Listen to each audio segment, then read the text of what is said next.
반갑습니다, 친구들. 오늘은 교과서 76쪽입니다. 자, 이번 시간에는 선생님과 여러분들이 봄과 같은 사람이라는 시를 한 편 읽고요. 그리고 선생님이 여러분들에게 바라는 점에 대해서 이야기를 하고 마치도록 하겠습니다. 자, 그러면 다 같이 봄과 같은 사람 한번 읽어보도록 하겠습니다. 자, 봄과 같은 사람. 자, 이혜인. 봄과 같은 사람이란 어떤 사람일까 생각해 본다. 그는 아마도 늘 희망하는 사람, 기뻐하는 사람, 따뜻한 사람, 친절한 사람, 명랑한 사람, 온유한 사람, 생명을 소중히 여기는 사람, 고마워할 줄 아는 사람, 창조적인 사람, 긍정적인 사람일 게다.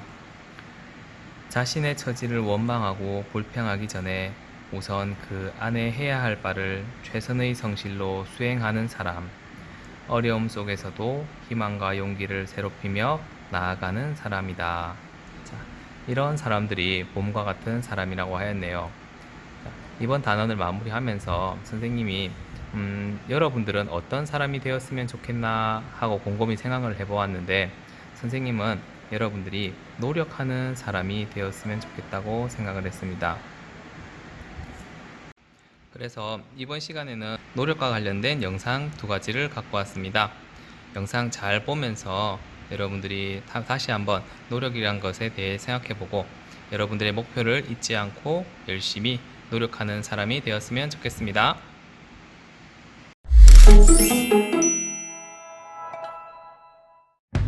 노력의 끝판왕, 자신의 한계에 도전하는 사람들. 요즘 노력이란 단어를 부정적으로 보는 젊은이들이 많습니다. 아무리 열심히 해도 좋은 결과를 만들기 힘든 시대라 그렇다고 생각되는데요. 하지만 지금도 노력, 또 노력하는 노력의 끝판왕들이 있습니다. 필리핀 세부에 사는 다니엘 카브레라는 한밤중 공부를 하기 위해 맥도날드가 있는 거리로 갔습니다. 매장 창문으로 새어나오는 빛의 의지에 공부하는 모습이 세상에 알려지며 맥도날드 소년이라고 불렸는데요. 다니엘은 경찰이나 의사의 꿈을 갖고 매일 나무 상자에 의지해 공부했습니다.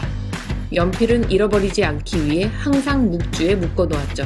이런 그의 소식이 알려지자 각계에서 후원의 손길이 잇따랐습니다. 맥도날드는 다니엘이 고등학교를 졸업할 때까지 장학금을 지급하기로 했고 필리핀 정부도 학용품비로 125만 원을 전달했습니다.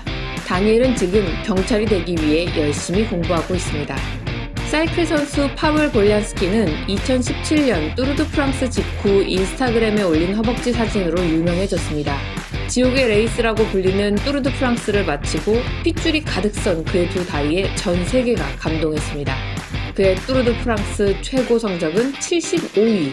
그러나 사람들은 노력만큼은 우승이라고 찬사를 던졌습니다.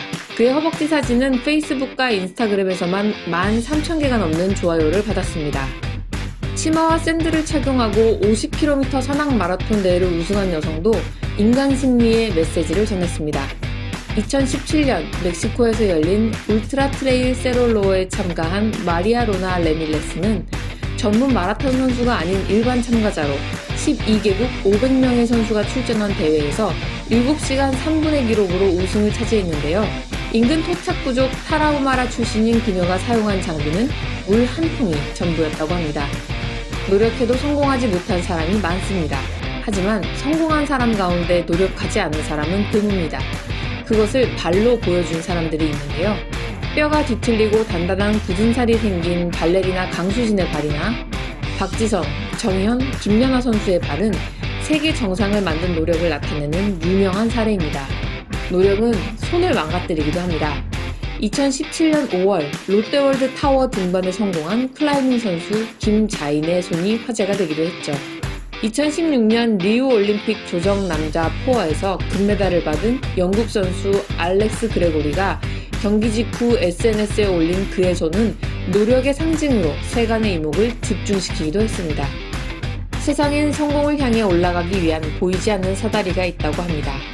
그 사다리가 몇 개 남지 않았다고 해도 사다리를 손으로 잡고 발로 밟으며 성공을 향해 움직여야 하지 않을까요?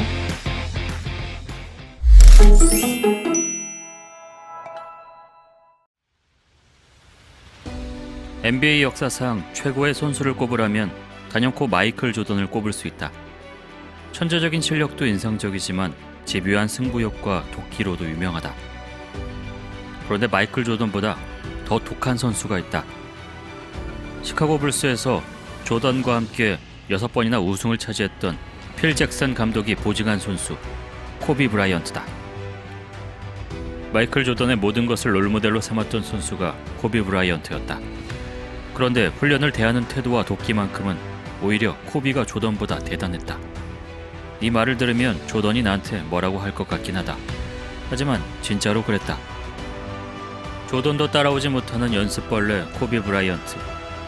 그의 훈련량을 살펴보면 보통 사람으로서 입이 떡 벌어질 수밖에 없다. 아침 4시 기상, 트랙에서 인터벌 트레이닝 실시, 5시 30분부터 체육관에서 훈련 시작, 각각 5개의 스팟에서 200개씩 던진다. 들어가는 것만 카운트. 코비 자신의 말로는 1500개 정도 던진다고 한다. 그리고 같은 5개의 스팟에서 페이드 어웨이로 100개씩 던진다. 물론 들어가는 것만 카운트. 이상이 코비의 기상훈련이다. 이것은 코비에게 있어 하루의 시작에 불과하다. 이후 팀 훈련을 마치고 나면 본격적으로 개인 훈련을 시작한다. 코비의 개인 훈련을 666 프로젝트라고 한다. 하루에 6시간 중 2시간은 러닝, 2시간은 농구, 1시간은 복싱과 줄넘기를 하고 나머지는 웨이트 트레이닝에 투자한다. 일을 마치면 보통 9시에서 10시가 되는데 이때부터 1대1 연습에 돌입한다. 만약 지면 이길 때까지 한다. 코비는 정말 좋은 의미로 미친놈이었다. 코비는 늘 체육관에 남아서 웨이트 트레이닝을 하거나 기술을 연마하곤 했다. 게다가 코비는 언제나 훈련장에 1등으로 도착하곤 했는데 언제 잠을 자는지 궁금할 정도였다. 코비는 새벽 1시나 2시가 되면 내게 전화해 새벽 5시에 함께 러닝을 가지 않겠냐고 물어보곤 했다. 코비는 세계 최고의 선수가 될 자격을 갖춘 사람이다. 마이클 펠프스는 수영 역사상 최고의 선수이자 120년이 넘는 올림픽 역사상 전 종목 통틀어 최고의 선수로 꼽힌다. 그가 올림픽에서 획득한 금메달만 23개, 역대 가장 많은 올림픽 메달을 보유하고 있다. 2008년 베이징 올림픽에서는 혼자서 금메달 8개를 수상하는데 이 기록이면 국가 순위로 따져도 10위에 오를 성적이었다. 펠프스의 이러한 성공에는 타고난 신체 조건이 큰 역할을 했다. 193cm라는 큰 신장에 긴 팔, 짧은 다리, 큰 손발 크기로 수영을 위한 최적의 조건만을 타고났다. 하지만 그의 성공이 오로지 재능만이라고 생각한다면 큰 오산이다. 펠프스의 연습량은 타의 추종을 불허하며 그는 그 모든 훈련을 즐기면서 하는 전형적인 노력하는 천재다. 수영을 시작하고 11살 때 밥 보우먼 코치를 만난 뒤 처음 5년 동안 하루도 쉰 날이 없었다고 한다. 무려 1852일을 수영에만 매달렸고 이 혹독한 훈련이 오늘날의 펠프스를 만들 수 있었다. 펠프스는 하루 2번 총 6시간 정도 일주일에 6번 훈련한다고 하며 매일 13km씩 수영한다고 한다. 주 3일은 체육관에서 근육 강화 운동을 하는데 푸시업과 풀업을 필수로 하고 2008 베이징 올림픽을 준비하면서는 역도를 추가했다고 한다. 도대체 얼마나 많은 훈련을 하고 있는지 상상조차 어려울 정도다. 2015년 5월 3일 21세기 가장 주목받는 복싱 경기가 펼쳐졌다. 메이웨더 대 파퀴아오. 그러나 소문난 잔치에 먹을 것 없다고 세 개의 경기는 심심한 판정승으로 마무리되었다. 경기가 끝나고 승자인 메이웨더를 향한 비난이 쏟아졌다.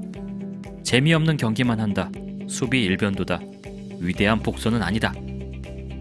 그러나 메이웨더의 커리어 앞에서도 이런 말을 할 수 있을까? 그는 무려 20년이 넘도록 정상을 지켜왔고 50전 50승 0패라는 무패 기록으로 5체급을 석권했다. 그가 최고의 자리에 오를 수 있었던 비결은 무엇일까? 메이웨더는 이렇게 말한다. 너희들은 나만큼 노력해봤어? 메이웨더의 훈련량은 어마어마하다. 다큐멘터리를 통해 알려진 그의 훈련 일정은 다음과 같다.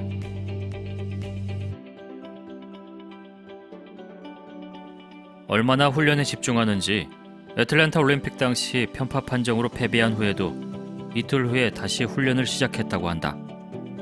경기가 없을 때도 주 2회씩 올림픽 수준의 트레이닝을 수행하며 트레이너가 훈련량을 줄이라고 충고할 정도라고 한다. 여기에 술, 담배는 입에도 대지 않는 철저한 자기관리까지 더해진다. 미디어 마케팅에 적극적이고 각종 어그로를 끄는데도 주저하지 않기에 수많은 안티팬이 존재하는 선수이지만 그가 복싱계의 전설이라는 점을 부정할 사람은 아무도 없을 것이다. 왜냐하면 그가 치열하게 노력하는 모습을 보았다면 성공을 인정할 수밖에 없을 테니까. 메이웨더는 이기기보다는 상대방을 지게 한다. 수십 발을 때리면 다 막아내고 상대방에게 서너 발을 맞춘다. 그렇게 경기에서 이기고 돈을 싸들고 떠나버린다. 명예를 위해서냐고? 물론. 돈을 위해서냐고? 물론. 모든 것은 하나로 통한다. 누구도 나를 위해 그들의 글러브를 내려놓지 않는다. 누구도 나를 위해 거리에 자신을 내려놓고 나를 위해 수마일을 뛰고 또 뛰어주지 않는다. 누구도 출혈을, 부서진 갈비뼈를 대신해 주지 않는다. 내가 그 모든 것을 해왔다.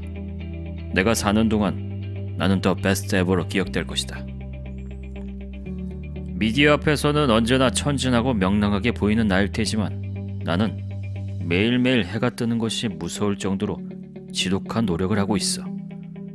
세계적인 스타들의 노력을 말하면 이런 반론을 듣곤 한다. 저 사람들은 하루 종일 저것만 할 정도로 여유가 있으니까 가능한 거야. 다들 엄청난 부자잖아. 하지만 여기서 언급한 선수 중 대부분은 힘든 유년 시절을 보냈다. 펠프스는 ADHD를 겪었다. 메이웨더의 아버지는 마약상이었고 어머니는 마약 중독자였으며 이모 중 한 명은 에이즈로 사망했다. 다른 빈민가의 청년들처럼 막장 인생이 되었어도 이상할 게 없었다. 니체는 나를 죽이지 못하는 고통은 나를 더 강하게 만든다 라고 했다. 어쩌면 그들이 큰 고난을 겪었기 때문에 세계적 스타로 성장할 수 있었는지도 모른다. 확실한 것은 그들이 절대 평온한 유년 시절을 보낸 것은 아니라는 점이다. 그걸 뛰어넘고 세계 최고가 되었다. 또한 저들은 훈련이 직업이다. 자신의 직업에서 더 나은 성과를 내기 위해 연습에 연습을 거듭하는 것이다. 우리는 직장을 다니면서 성과를 높이기 위해 노력한 적이 있을까? 더 나은 결과를 내기 위해 끊임없이 고민한 적이 있던가? 더욱 놀라운 점은 저들이 노력의 결과로 얻은 부와 명성을 다시 노력에 쏟아부었다는 점이다. 많은 돈을 벌자 더 많은 훈련을 위해 투자했다. 선수들이 고용한 트레이너와 영양사의 연봉은 어마어마하다. 어쩌면 진짜 실력은 타고난 재능도 노력하는 끈기도 아닐지도 모른다. 자신이 최고 상태로 매진할 수 있는 환경을 갖추는 것, 그것이 진정한 실력이 아닐까 싶다. 그렇게 이들은 최고 중에서도 최고가 되었다.